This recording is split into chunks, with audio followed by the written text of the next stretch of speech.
Hello दोस्तों, मैं सुमित शर्मा श्री हरि बाबा online coaching classes पर आप सभी का स्वागत करता हूं। दोस्तों, आज हम NCERT 10th क्लास मैथ्स का 4th चैप्टर पढ़ेंगे।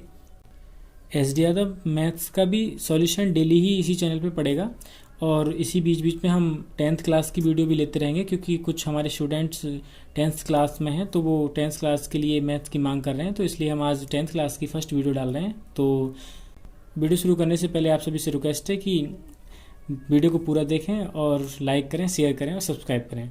आइए चलते हैं तो हम अपने चैप्टर 4th पर, जो कि 10th क्लास का द्विघात समीकरण। तो देखिए, जैसा कि नाम से ही पता चल रहा है द्विघात समीकरण। तो देखिए, द्विघात समीकरण यानी कि दो घात वाली समीकरण। द्वि मीन्स दो, घात मीन्स घात। तो देखिए, जैसे मैं समीकरण बताऊं, ax² + bx + c = 0। देखिए, इसमें a 0 के बराबर नहीं होना चाहिए। आप खुद देखिए, अगर a 0 के बराबर हो जाएगा तो दो घात वाला जो पद है वो भी 0 हो जाएगा। तो देखिए, ये एक घात में समीकरण बन जाएगी, जिसको हम रेखिक समीकरण बोलेंगे। देखिए, इसकी अधिकतम घात 2 होनी चाहिए, जैसा कि मैंने लिखा हुआ है कि अधिकतम घात 2 होनी चाहिए। देखिए, इस एक्सरसाइज में भी जो मैंने एल्जेब्रिक फार्मूले SD यादव में कराए थे वो डेमो क्लास है, उसे आप देख लीजिए। उन फार्मूला की आवश्यकता इस एक्सरसाइज में हमें पड़ेगी, तो हम बहुत आसानी से इस एक्सरसाइज को कर लेंगे। आइए चलते हैं तो फिर अपनी प्रश्नावली 4.1 पर देखते हैं इसका पहला सवाल। तो देखिए, प्रश्न नंबर 1 में क्या कहता है। प्रश्न नंबर 1, जांच कीजिए कि क्या निम्नलिखित द्विघात समीकरण है। तो देखिए, इसमें हमें कुछ क्वेश्चंस दे रखे हैं। जैसे पहला ये x + 1 का whole square equal to 2x - 3। तो देखिए, मैंने कहा था कि आपको a + b के होल स्क्वायर, जो भी हमारे एल्जेब्रिक फार्मूला उनको एक बार देख लेना है। तो देखिए, यहाँ पे ये फार्मूला बन रहा है हमारा a + b का होल स्क्वायर। तो देखिए, हम लिखेंगे इसे a + b का whole square equal to a² + b² + 2ab। अब देखिए, यहाँ मैं a + b का होल स्क्वायर फॉर्मूला लगाता हूँ, तो a² + b² यानी 1 का स्क्वायर + 2ab यानी कि 2x इक्वल टू, ये 2 की अंदर मल्टीप्लाई कर देंगे तो 2x - 2 3 = 6। अब देखिए, x² यहीं, ये प्लस का 2x पहले लिख लो, ये प्लस का 2x से बराबर के इधर आएगा तो माइनस का 2x हो जाएगा। इधर +1 है ही, ये इधर आएगा तो माइनस का 6 प्लस का 6 हो जाएगा इक्वल टू 0। ये माइनस का 2x, ये प्लस का 2x कट जाएगा, x² ये हो जाएगा +7 इक्वल टू 0। तो देखिए, हमें पूछा गया था कि क्या ये द्विघात समीकरण है। तो देखिए, इस समीकरण की हाईएस्ट जो पावर है, यानी चर जो है x, उसका मान कितना है 2। तो हाईएस्ट पावर कितनी होनी चाहिए 2। तो ये क्या है हमारी द्विघात समीकरण। तो हाँ, यह द्विघात समीकरण है। तो हम लिख सकते हैं अतः इसकी अधिकतम घात बराबर 2 है, तब यह समीकरण द्विघात समीकरण है। देखिए, इस पार्ट के हम ज़्यादा क्वेश्चन सॉल्व नहीं करेंगे, क्योंकि सभी क्वेश्चन में यही बताना है कि द्विघात समीकरण है या नहीं। तो देखिए, आपको सॉल्व करना है और देखना है कि ये द्विघात समीकरण है नहीं, क्योंकि उस समीकरण की अधिकतम पावर 2 आ जानी चाहिए, तो वो द्विघात समीकरण है। तो देखिए, हम देखते हैं question number 8, x³ - 4x² - x + 1 equal to x - 2 का होल क्यू। देखिए, यहाँ पे a - b के होल क्यू का फॉर्मूला का इस्तेमाल होगा। तो देखिए, a - b का होल क्यू का फॉर्मूला क्या होता है, a³ - b³ - 3ab, a - b bracket में। अब देखिए, यहाँ तो ये सेम ऐसे लिखना है, x³ - 4x² - x + 1 equal to, इसका a³ - b के होल क्यू का फॉर्मूला लगा दीजिए। तो a³ a की जगह क्या है x³ - b³ 2 की पावर 3 यानी 8, a³ - b³ - 3, a की जगह क्या है x इंटू b की जगह क्या है 2। ठीक है। अब देखिए, a - b, a की जगह क्या है x - b। अब देखिए, समान चिन्ह के समान पद अगर एक दूसरे के बराबर हैं तो वो क्या होता है, कट जाते हैं। ठीक है। अब देखिए, यहाँ क्या बचा, -4x² - kx। देखिए, जो इसे अभी ऐसे रहने दो, +1 इक्वल टू -8, इधर मल्टीप्लाई कर लीजिए, -3 दूनी 6x, x - 2। देखिए, -4x² - kx + k1 equal to -8 -6 6x² plus 6 दूनी 12 x। देखिए, अब बराबर के इधर वाले सभी पदों को एक साइड ले आइए, -4x² -kx + k1, ये माइनस का 8 है, इधर आके प्लस का 8 हो जाएगा। ये माइनस के 6x² है, इधर आके प्लस के 6x² हो जाएंगे। ये प्लस का 12x है, इधर आके माइनस का 12x हो जाएगा, बराबर 0। अब देखिए, माइनस का 4x² प्लस का 6x², तो प्लस का 2x² बचेगा, माइनस का x माइनस का 12x माइनस का 13x बचेगा, प्लस का 1 प्लस का 8 तो प्लस का 9 इक्वल टू 0। अब देखिए ये आ गई आपके पास एक द्विघात समीकरण, क्योंकि x जो चर है उसका मान क्या है 2, तो x बराबर 2, तो आप लिख सकते हैं अतः x की अधिकतम घात बराबर 2 है, तब यह समीकरण द्विघात समीकरण है। तो देखिए इस तरह से हम इस पहले क्वेश्चन के 2 ही क्वेश्चन सॉल्व करेंगे। अगर आपसे क्वेश्चन कोई और नहीं होता है तो आप मुझे कमेंट बॉक्स में बताइए कि ये क्वेश्चन नहीं हुआ, मैं अगली वीडियो में उस क्वेश्चन को सॉल्व कराऊंगा। देखिए अब देखते हैं हम प्रश्न नंबर 2। देखिए क्वेश्चन नंबर 2, निम्नलिखित स्थितियों को द्विघात समीकरणों के रूप में निरूपित कीजिए। तो देखिए क्वेश्चन नंबर 2 के कुछ पार्ट्स हैं, जैसे इसमें 4 क्वेश्चन दे रखे हैं। तो इसमें पहला क्वेश्चन है, एक आयताकार भूखंड का क्षेत्रफल 528 वर्ग मीटर है, क्षेत्र की लंबाई मीटरों में चौड़ाई के दुगने से 1 अधिक है, हमें भूखंड की लंबाई और चौड़ाई ज्ञात करनी है। देखिए अब अगर मैं कहूँ कि आयत किस रूप में होगा तो कुछ इस तरह से होगा कि इसकी आमने सामने की भुजाएं बराबर होती हैं, ठीक है। तो देखिए इसने कहा है कि क्षेत्र की लंबाई चौड़ाई के दुगने से 1 अधिक है। तो देखिए इसकी मैंने चौड़ाई x मान ली, चौड़ाई बराबर x। लंबाई को क्या बोला है इसने कि लंबाई जो है वो चौड़ाई के दुगने, इसका दुगना कितना होगा 2x, दुगने से 1 अधिक है, ठीक है। तो ये बन गया हमारा चौड़ाई और ये होगी हमारी लंबाई। तो देखिए लिखेंगे कैसे इसको, माना आयताकार भूखंड की चौड़ाई बराबर x तथा आयताकार भूखंड की लंबाई बराबर 2x + 1, ठीक है। अब देखिए आयत का क्षेत्रफल का जो फॉर्मूला होता है, आयत का क्षेत्रफल बराबर लंबाई गुणा चौड़ाई, ठीक है। तो देखिए यहाँ लगाएंगे हम आयताकार भूखंड का क्षेत्रफल बराबर लंबाई गुणा चौड़ाई। अब देखिए लंबाई कितनी है हमारे पास 2x + 1, चौड़ाई कितनी है x, ठीक है। अब देखिए अगर मैं यहाँ से कहूँ कि ये आयताकार भूखंड का क्षेत्रफल जो है वो है 2x + 1 × x बराबर, ये देखिए यहाँ से तो इसके क्षेत्रफल इतना आ रहा है, लेकिन सवाल में कितना दे रखा है 528 वर्ग मीटर, ठीक है। इसके बराबर कितना लगा देंगे 528 वर्ग मीटर। अब यहाँ से हमें देखना है कि ये द्विघात समीकरण है या नहीं। तो देखिए x के अंदर गुणा कर लीजिए, x की 2x में गुणा करेंगे तो हो जाएगा 2x² + x। देखिए 528 प्लस का है, बराबर के इधर आएगा तो माइनस का 528 बराबर 0। अब देखिए किसी भी समीकरण की अगर अधिकतम घात 2 है तो वो द्विघात समीकरण है, अतः यह द्विघात समीकरण है। अब देखिए ये तो हो गई हमारी द्विघात समीकरण की बात कि ये द्विघात समीकरण है या नहीं। अब देखिए उसने बोला है कि हमें भूखंड की लंबाई और चौड़ाई ज्ञात करनी है। तो देखिए लंबाई और चौड़ाई x में है तो हमें इसका मतलब x का मान ज्ञात करना पड़ेगा। अब x का मान कैसे ज्ञात करेंगे, इसको हमें गुणनखंड रूप में हल करना होगा। तो देखिए गुणनखंड रूप में हल करने के लिए हमें इसके गुणनखंड करने होंगे। अब देखिए उसका तरीका क्या है कि गुणनखंड होते हैं कि पहले और आखिरी पद की गुणा जोड़ने व घटाने पर मध्य पद के बराबर आनी चाहिए। तो देखिए पहले और आखिरी पद की गुणा कितनी आएगी, 528 की अगर मैं गुणा करूं 2 में तो 2 8 16, 2 दूनी 4 और 1 5, 2 पंजे 10 यानी कि 1056। अब 1056 के ऐसे गुणनखंड करिए जो जोड़ने घटाने पर 1 के बराबर आए, ठीक है। तो देखिए मैं इसे करूं, 2 से काट दीजिए आप इसको, 2 पंजे 10, 2 दूनी 4, 2 8 16, 2 दूनी 4, 2 छिक्का 12, 2 चौका 8, 2 एकम 2, 2 तिया 6, 2 दूनी 4, 2 छिक्का 12, 2 छिक्का 12, 2 तिया 6, 2 तिया 6। अब देखिए यहीं देख लो करके, 2 दूनी 4 दूनी 8 दूनी 16 दूनी 32, इसके फैक्टर बैठे 32 और ये है एक 33। अगर आप 33 और 32 की गुणा करेंगे तो कितना आएगा 1056, लेकिन 33 में से 32 घटाएंगे तो कितना बचेगा 1। तो देखिए आप क्या करेंगे 2x², अगर प्लस में बच रही है तो बड़ी वाली संख्या को प्लस में ले लीजिए, 33x माइनस 32x माइनस 528 बराबर 0। अब देखिए यहाँ से मैं क्या कॉमन ले लूँगा, यहाँ से मैं कॉमन ले लूँगा x। देखिए x कॉमन लिया तो यहाँ क्या बचेगा 2 और एक x प्लस यहाँ से x कॉमन आ गया तो कितना बचा 33 माइनस, यहाँ से मैं कॉमन लूँगा। देखिए यहाँ मुझे ऐसे फैक्टर देखने हैं जो कि 2x ही बचे। तो देखिए मैं यहाँ अगर 16 कॉमन ले लूँ तो 16 दूनी 32 और एक x, माइनस माइनस प्लस, 16 से काटेंगे तो 16 तिया 48, 16 तिया 48।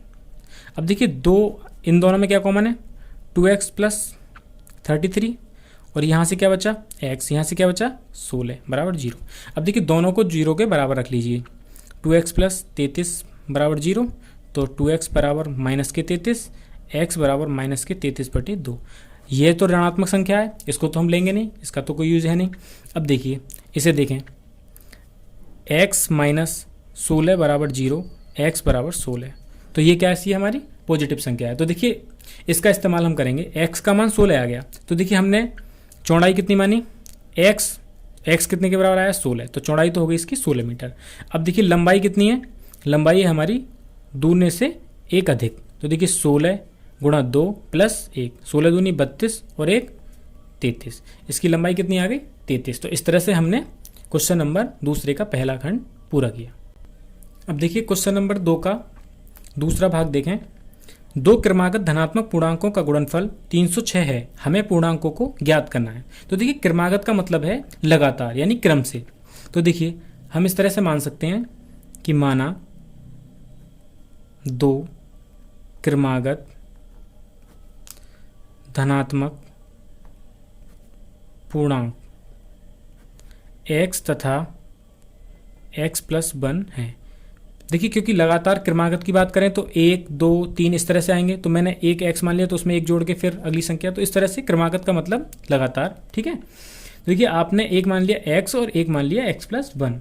अब देखिए इसने कहा है कि इन दोनों धनात्मक संख्याओं का जो गुणनफल है वो 306 के बराबर है। तो देखिए धनात्मक संख्याओं का गुणनफल यानी x इंटू एक्स प्लस 1, गुणनफल का मतलब गुणा, बराबर कितनी दे रखी है 306 के बराबर। ठीक है, अब देखिए आप x की गुणा कर दीजिए, एक्स स्क्वायर प्लस x, ये 306 प्लस के इधर आके किसके जाएंगे माइनस के 306 बराबर 0। अब देखिए इसकी अधिकतम घात कितनी है 2, तो हम कह सकते हैं अतः यह द्विघात समीकरण है। अब देखिए हमें इन संख्याओं का मान बताना है कि पूर्णांक हमारे हैं कौन कौन से। तो देखिए इनको कैसे निकालेंगे, वही तरीका है गुणनखंड करने का। अब देखिए 306 के ऐसे गुणनखंड करिए जो जोड़ने घटाने पर 1 के बराबर आए। तो देखिए कर लीजिए, 2 एकम 2, 2 पंजे 10, 2 तिया 6, 2 से तो अब कटेगा नहीं, तो देखिए 3 से, 3 पंजे 15, 3 एकम 3, फिर 3 से, 3 एकम 3, 2 बचा, 3 सत्ते 21। अब देखिए 17 से कटेगा, 17 एकम 17, 2 तिया 6, 6 तिया 18, इनको मान बैठा 18 और ये 17, 18 और 17 की जब गुणा करोगे तो 306 आएगा, और 18 में से 17 घटाओगे तो 1। तो देखिए इसको लिख लो, x square plus 18x minus 17x minus के 306 बराबर 0। यहाँ से देखिए x कॉमन ले लीजिए, x प्लस 18, यहाँ से माइनस के 17 कॉमन ले लीजिए, तो x माइनस माइनस प्लस 17 एकम 17। अब देखिए यहाँ से x प्लस 18, यहाँ क्या बचा x, यहाँ क्या बचा माइनस 17 बराबर 0। अब देखिए ये प्लस का है, x प्लस 18 बराबर 0, x प्लस 18 बराबर 0, तो x बराबर क्या आ जाएगा माइनस का 18, तो ये तो लेंगे नहीं हम क्योंकि ऋणात्मक संख्या है। x माइनस 17 बराबर 0, तो x बराबर क्या हो जाएगा 17। ठीक है, ये हमें लेना है। तो देखिए पूर्णांक हमारे एक x है और एक x प्लस 1 है, तो x का मान 17 आया, तो एक पूर्णांक तो 17 हो गया, और एक 17 प्लस 1 बराबर 18, एक पूर्णांक हो गया हमारा 18। इस तरह से हमने क्वेश्चन नंबर 2 का दूसरा भाग कंप्लीट किया। देखिए क्वेश्चन नंबर 2 का तीसरा भाग, रोहन की माँ उससे 26 वर्ष बड़ी है, उनकी आयु वर्षों में का गुणनफल अब से 3 वर्ष पश्चात 360 हो जाएगी, हमें रोहन की वर्तमान आयु ज्ञात करनी है।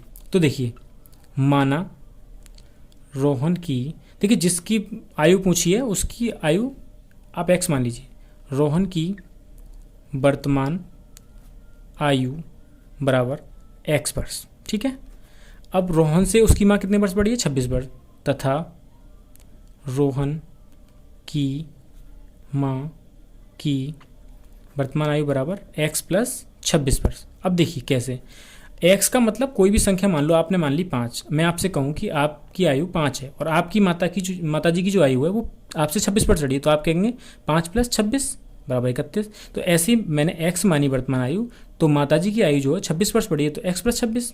ठीक है। अब देखिए उनकी आयु वर्षों में का गुणनफल अब से 3 वर्ष पश्चात, देखिए आज x वर्ष के हैं तो 3 वर्ष पश्चात कितने का हो जाएगा रोहन, x + 3, 3 वर्ष पश्चात रोहन की आयु, तो रोहन की आयु यानी कि x वर्ष का था आज और 3 वर्ष बाद कितने का हो जाएगा x + 3 वर्ष का, ठीक है। तथा 3 वर्ष पश्चात रोहन की माँ की आयु बराबर x + 3, तो ये रोहन की है, इससे भी 26 वर्ष अधिक, तो ये कितना हो जाएगा x + 26 और 3 29। अब देखिए 3 वर्ष, अब उसने बोला है सवाल में कि उनकी आयु का गुणनफल अब से 3 वर्ष पश्चात 360 हो जाएगा, तो 3 वर्ष पश्चात यानी कि रोहन की आयु कितनी है x + 3 और इनका गुणनफल यानी कि x + 29, इन दोनों का गुणनफल जो है वो कितना हो जाएगा 360 के बराबर हो जाएगा। तो देखिए इनकी हम गुणा करें तो x की x में गुणा करेंगे x², x की 29 के साथ करेंगे 29x, अब x का काम इन दोनों के साथ समाप्त, अब 3 का करेंगे 3x + 3 का 29 में गुणा करेंगे तो 3m 27 के साथ हासिल 2, 3 दूनी 6, 6 और 2 8 बराबर 360।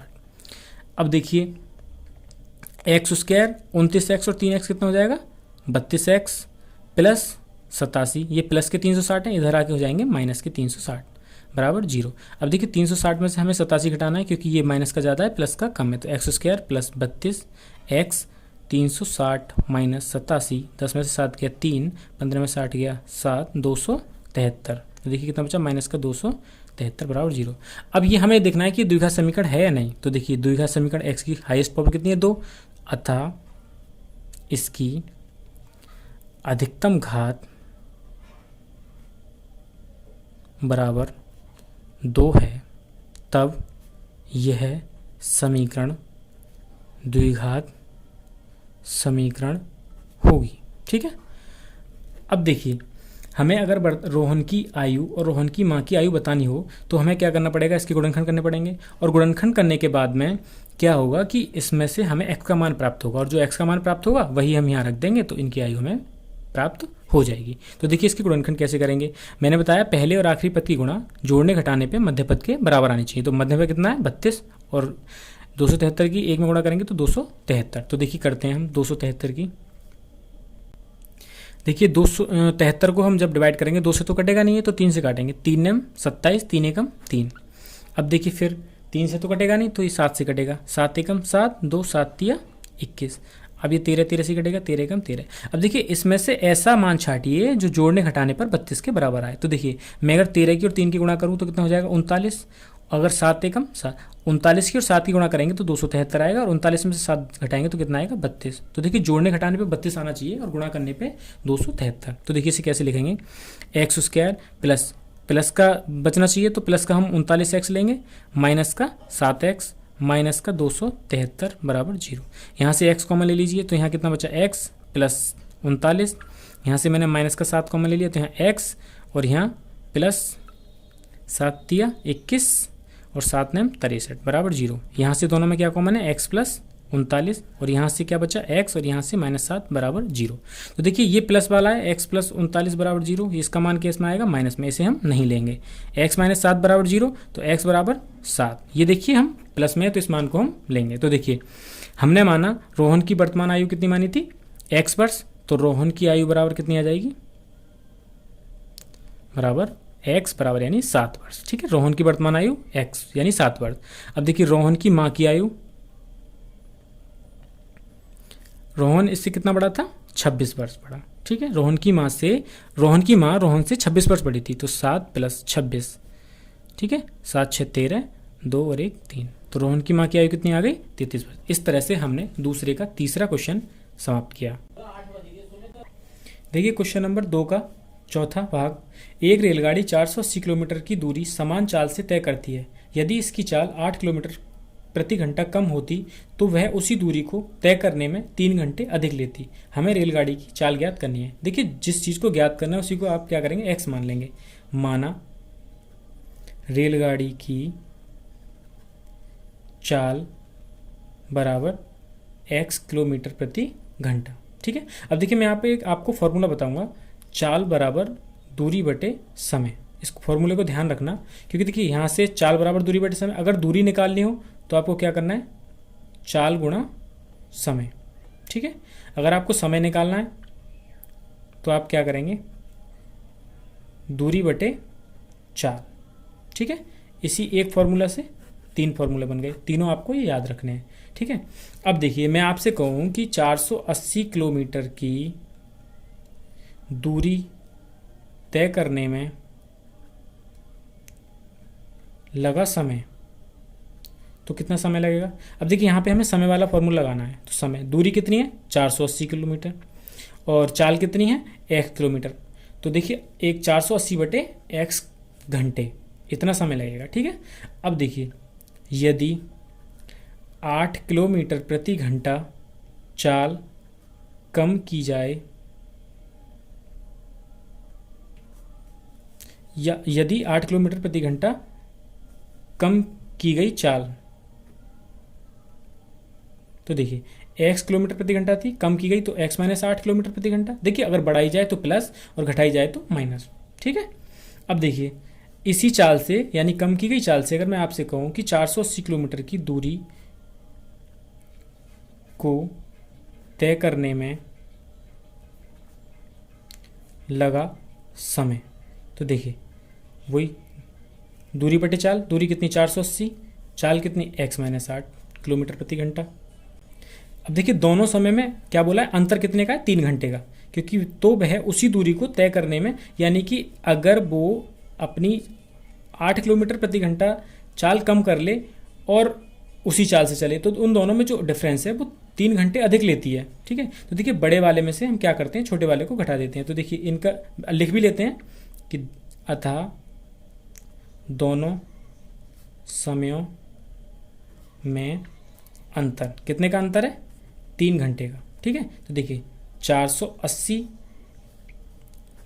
अपॉन x माइनस 8 माइनस 480 बटे x बराबर 3। यहाँ से एलसीएम ले लीजिए, दोनों अलग अलग हैं तो दोनों को ले लेंगे, x माइनस 8। अब देखिए x की इधर गुणा हो जाएगी, यानी कि 480x माइनस इसकी इधर गुणा हो जाएगी 480x माइनस माइनस प्लस 8 की गुणा इसमें हो जाएगी, 8 0 8 2 8 2 64 का 4 हासिल 6, 8 चौक 32, 32 और 6 38, 3840 बराबर 3।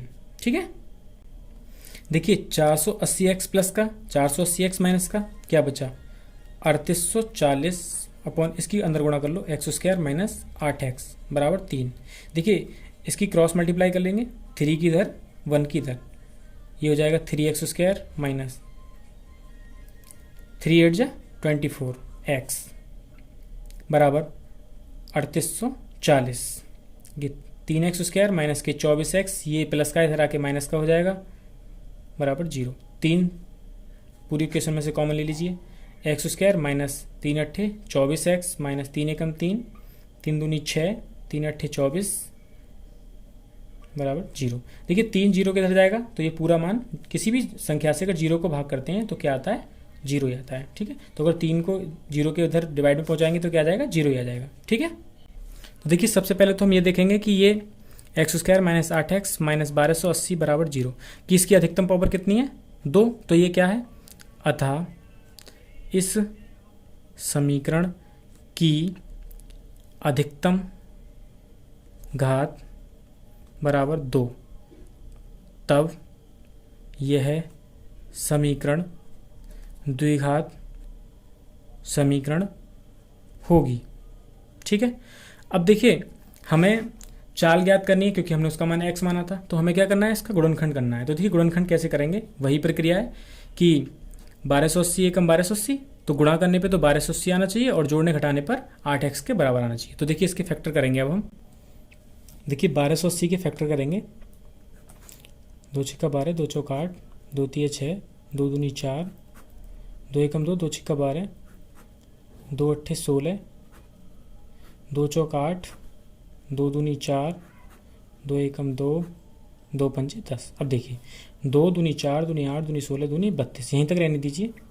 और ये 5 5 दूनी 10 दूनी 20 दूनी 40। देखिए 40 में से 32 अगर घटाएंगे तो कितना बचेगा 8, हमें अंतर कितना चाहिए 8 का चाहिए। तो देखिए हमारे इसका मतलब फैक्टर सही हो रहे हैं। तो देखिए हमारी इक्वेशन क्या थी, एक्स स्क्वायर माइनस के 8x माइनस के 1280 बराबर 0। तो देखिए एक्स स्क्वायर माइनस माइनस का 8x है। तो देखिए पहले माइनस का 40x ले लीजिए, प्लस का ले लीजिए 32x, माइनस के 1280 बराबर 0। देखिए यहाँ से कॉमन ले लेंगे x, तो यहाँ बचेगा x माइनस 40, यहाँ से ले लेंगे हम प्लस का 32 कॉमन। तो देखिए यहाँ x माइनस, जब 32 से इसको डिवाइड करेंगे ना तो ये बचेगा 40 बराबर 0। देखिए यहाँ से x माइनस 40 और यहाँ क्या बचा x और यहाँ बचा प्लस के 32 बराबर 0।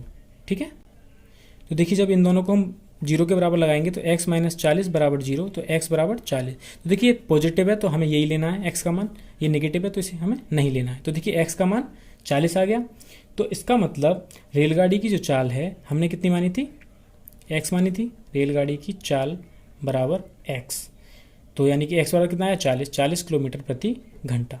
तो देखिए इसी तरह से हमने 4.1 एक्सरसाइज कंप्लीट करी।